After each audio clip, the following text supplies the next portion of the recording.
अब जो हमारी ताकत और लोकप्रियता से भयभीत हैं, तो खिसियानी बिल्ली खंभा नोचे के तर्ज पर वो कोई मुझे काला झंडा दिखाएगा, कोई मुझे मेरा पुतला फूकेगा, लेकिन मेरी ओर से सबका स्वागत है। जो साथ चल रहा है उसका भी स्वागत, और जो चाहे अनचाहे मेरा नाम लेकर के अपनी भड़ास निकाल रहे हैं उनका भी स्वागत।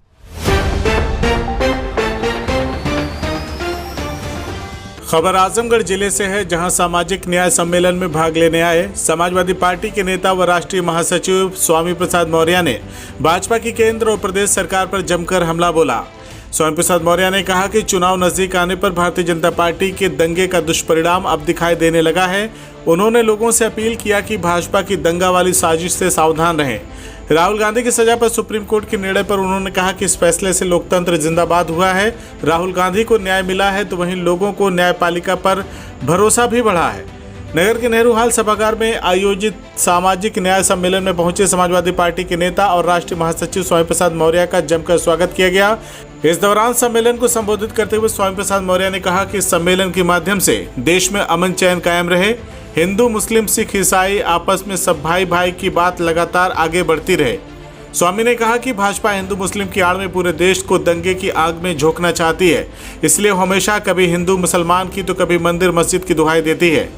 स्वामी ने आरोप लगाया कि जहां जहां भाजपा शासित राज्य हैं वहां वहां दंगा कराने में वो कामयाब भी हो रहे हैं।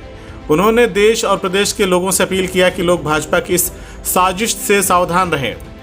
स्वामी ने कहा कि भाजपा और आरएसएस के लोग धार्मिक उन्माद पैदा कर मंदिर में मस्जिद खोजने का काम करेंगे तो इसी परंपरा का अनुसरण करते हुए आने वाले दिनों में कुछ लोग मंदिरों में बौद्ध मठ खोजना शुरू कर देंगे तो भाजपा के लिए वह दिन मुश्किल के होंगे। सामाजिक न्याय के बहाने कुछ राजनीतिक दलों के परिवारवादी बनने की बात पर स्वामी प्रसाद मौर्य ने कहा कि यह भाजपा की चाल है। उन्होंने कहा कि भाजपा से बड़ा कोई परिवारवाद व पक्षपात नहीं करता। 340 आईएएस की लिस्ट आई है, इसमें ना तो एक दलित है और ना ही आदिवासी और ना ही पिछड़ा है, तो इनसे बड़ा जातिवादी कौन है। उन्होंने कहा कि परिवारवाद बहाना है, अपने पापों को जो छिपाना है। राहुल गांधी की सजा पर सुप्रीम कोर्ट के फैसले पर स्वामी ने कहा कि सर्वोच्च न्यायालय के फैसले से लोकतंत्र जिंदाबाद हुआ है। राहुल गांधी को न्याय मिला है, वहीं देश के लोगों का विश्वास न्यायपालिका पर बढ़ा है। डिप्टी सीएम केशव प्रसाद मौर्य के प्रदेश के 80 सीटों पर जीत के दावे पर स्वामी ने कहा कि ये केशव प्रसाद मौर्य नहीं बोल रहे हैं, बल्कि उनका सत्ता का मद और घमंड बोल रहा है। चाचा और भतीजे की हार पर उन्होंने कहा कि अंधे के हाथ भी बटेर कभी कभी लग जाती है। उन्होंने कहा कि पिछले चुनाव में किसी तरह से भाजपा सत्ता के दुरुपयोग से जीती थी। अगर इस बार भाजपा आजमगढ़ में अपना प्रत्याशी मैदान में उतारेगी तो उसे मुहकी खानी पड़ेगी और उनकी जमानत भी जब्त होगी। आज सामाजिक न्याय सम्मेलन के माध्यम से पूरे देशवासियों से मैं अपील कर रहा हूं कि देश में सामाजिक सद्भाव बना रहे, अमन चैन कायम रहे, हिंदू मुस्लिम सिख ईसाई समय आपस में भाई भाई की बात लगातार आगे बढ़ती रहे। इसीलिए सभी सावधान और सजग रहें, क्योंकि भारतीय जनता पार्टी एक साजिश के तहत पूरे देश को हिंदू मुस्लिम दंगे की आग में झोंकना चाहती है। इसीलिए वो दुहाई देती है कभी हिंदू मुसलमान की, कभी मस्जिद और मंदिर की।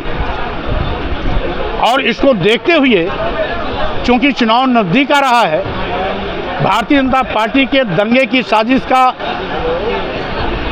आपको दुष्परिणाम दिखाई पड़ने लगा।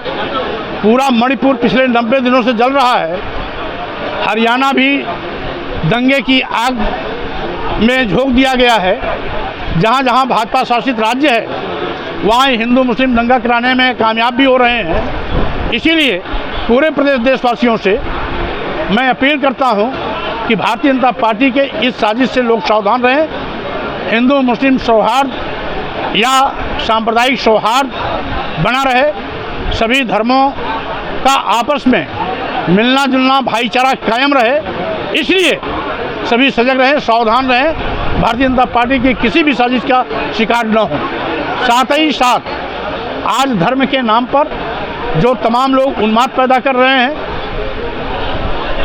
धार्मिक उन्माद के माध्यम से दंगा कराना चाहते हैं, वोट हथियाने की नापाक कोशिश कर रहे हैं, उनसे भी सावधान रहना है, क्योंकि जब जब चुनाव नज़दीक आता है तब तब भारतीय जनता पार्टी के लोग मस्जिद में मंदिर खोजना शुरू कर देते हैं। और इसीलिए हमने कहा कि आज़ादी के दिन यानी 15 अगस्त 1947 के दिन जब हमारा देश आज़ाद हुआ, उस दिन जिस भी धार्मिक स्थल की जो यथास्थिति थी उसको यथावत हमें स्वीकार करना चाहिए, जिससे कि अमन चैन बना रहे, भाईचारा बना रहे, सामुदायिक सौहार्द भी बना रहे।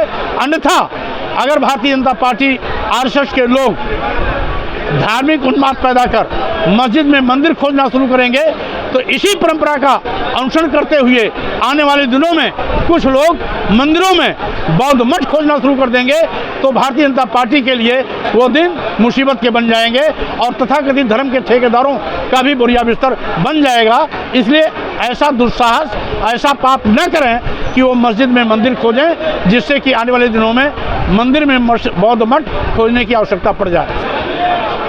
ये भारतीय जनता पार्टी की भाषा है।